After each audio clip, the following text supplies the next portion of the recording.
Terima kasih Anda masih bersama kami di Berita Padang. Dan kembali kami sampaikan 3 berita utama hari ini.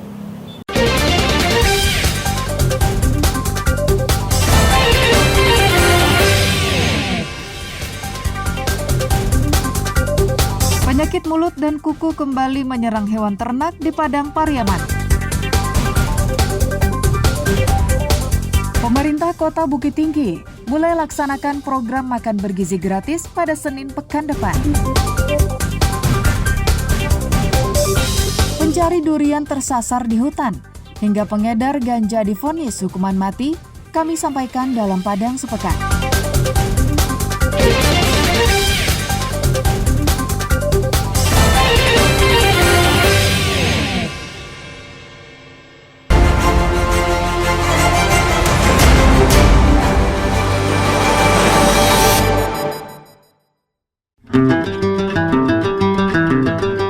Sebuah jembatan penghubung Jorong Pasa Ilia dengan Jorong Padang Baru, Kecamatan Bonjol, Pasaman, dibiarkan terbengkalai setelah ambruk pada tahun 2019 lalu, akibat diterjang banjir bandang.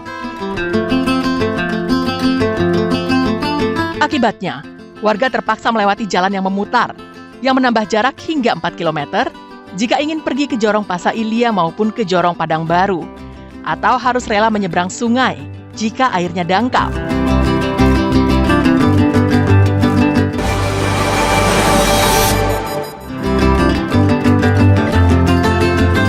Sebanyak 3.500 pelajar di Kota Pariaman mulai mendapatkan makanan bergizi gratis sesuai dengan program Presiden Republik Indonesia Prabowo Subianto.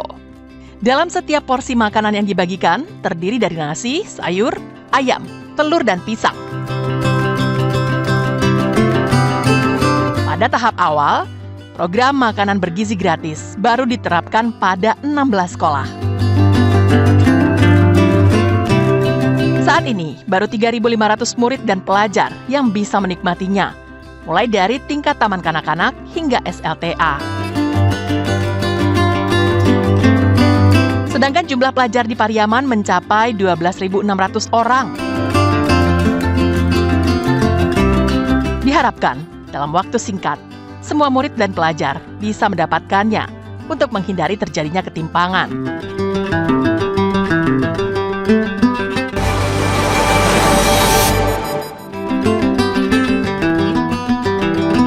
Tiga orang warga atas nama Zuardi berusia 70 tahun, Joko 39 tahun, dan Rian yang berusia 31 tahun ini awalnya pergi ke kawasan Bukit Lampu untuk mencari durian. Saat hendak kembali pulang, kondisi jalan yang licin akibat hujan lebat menyebabkan Zuardi terjatuh karena jalanan licin hingga mengalami luka-luka. Namun kondisi Pak Tua itu tidak terlalu parah. Mereka bertiga terpaksa bertahan di sebuah pondok karena hujan deras masih melanda daerah itu. Tim SAR gabungan yang mendapatkan laporan warga langsung ke lokasi untuk mengevakuasi mereka bertiga. Namun proses evakuasi terkendala karena cuaca yang cukup ekstrim.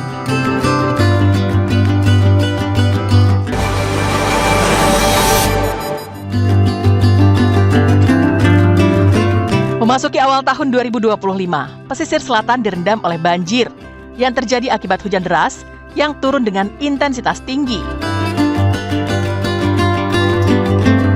Hujan yang mengguyur selama lebih dari 12 jam itu mengakibatkan beberapa kecamatan di pesisir selatan direndam banjir. Salah satunya Kecamatan Koto 11 Tarusan yang direndam banjir akibat Sungai Batang Tarusan meluap.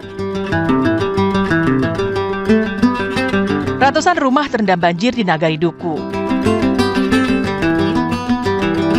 Akses jalan dari Padang menuju Painan terputus karena luapan air sungai merendam badan jalan setinggi 80 cm hingga 1 meter.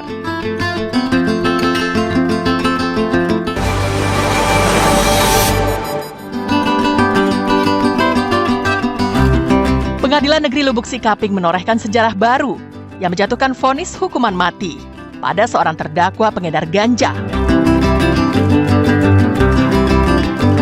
Keempat terdakwa terjerat kasus peredaran ganja kering seberat 141 kg yang ditangkap oleh Badan Narkotika Provinsi Sumatera Barat di daerah Benteng, Kecamatan Lubuk Sikaping, Pasaman, bulan Mei tahun lalu. Salah seorang terdakwa, yakni Nanda Duyandra Saputra, dijatuhi hukuman pidana mati. Sementara Romadi dan Rido Aprinaldi sebagai pengendali yang merupakan narapidana Lapas Padang divonis dengan hukuman pidana seumur hidup. Sedangkan M. Alfikar, oknum anggota polisi yang berperan sebagai kurir, divonis 20 tahun penjara. Vonis hukuman mati bagi pengedar ganja kering ini merupakan yang pertama yang dijatuhkan Pengadilan Negeri Lubuk Sikaping sejak pengadilan ini berdiri tahun 1968.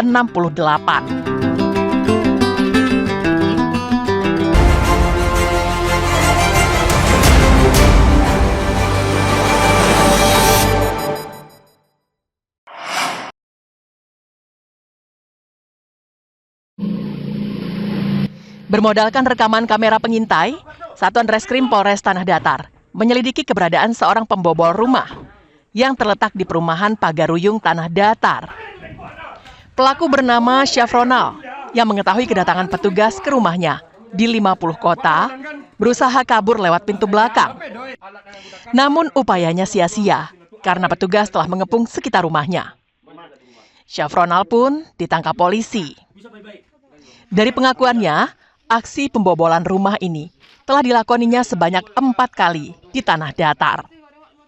Buruh harian lepas ini dengan mudah melakukan aksinya karena belajar dari pekerjaan sebelumnya sebagai penagih utang dari rumah ke rumah.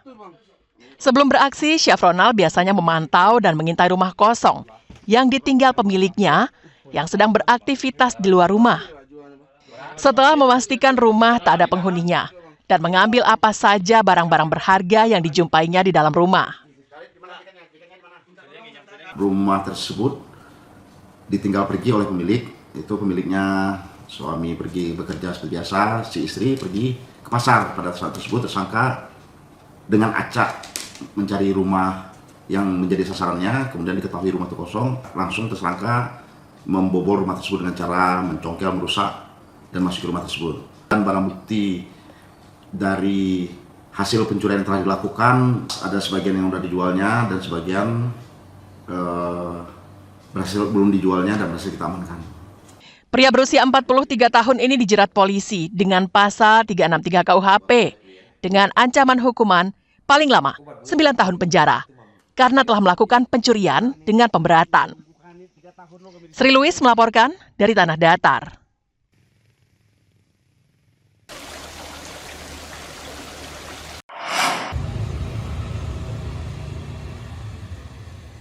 Komisi Pemilihan Umum Bukit Tinggi menggelar rapat pleno penetapan pasangan calon wali kota dan wakil wali kota Bukit Tinggi terpilih pada pemilihan serentak nasional 2024 di Auditorium Balai Sidang Hatta, Kamis siang.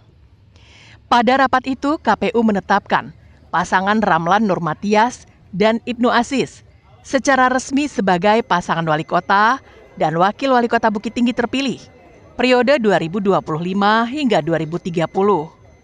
Pada tahapan itu, 3 pasang calon wali kota dan wakil wali kota lainnya tidak hadir. Ketua KPU Bukit Tinggi menerangkan, jadwal pelantikan yang awalnya dilaksanakan secara serentak pada tanggal 10 Februari, ditunda oleh Mahkamah Konstitusi hingga tanggal 15 Maret. Karena MK harus menyelesaikan seluruh perkara perselisihan hasil pemilihan umum atau PHPU Pilkada 2024. Awal itu kan pelantikan wali kota dan wakil wali kota itu kan 10 Februari. Namun ada surat keputusan dari MK, kemungkinan Maret atau bagaimana itu kita serahkan kepada pemerintahan untuk melaksanakan kapan pelantikannya. Secara tahapan KPU Kota Bukit Tinggi itu sudah selesai pada titik hari ini. Wali Kota Bukit Tinggi terpilih masih menunggu jadwal pelantikan serentak. Pihaknya taat kepada aturan kapan akan dilaksanakan pelantikan.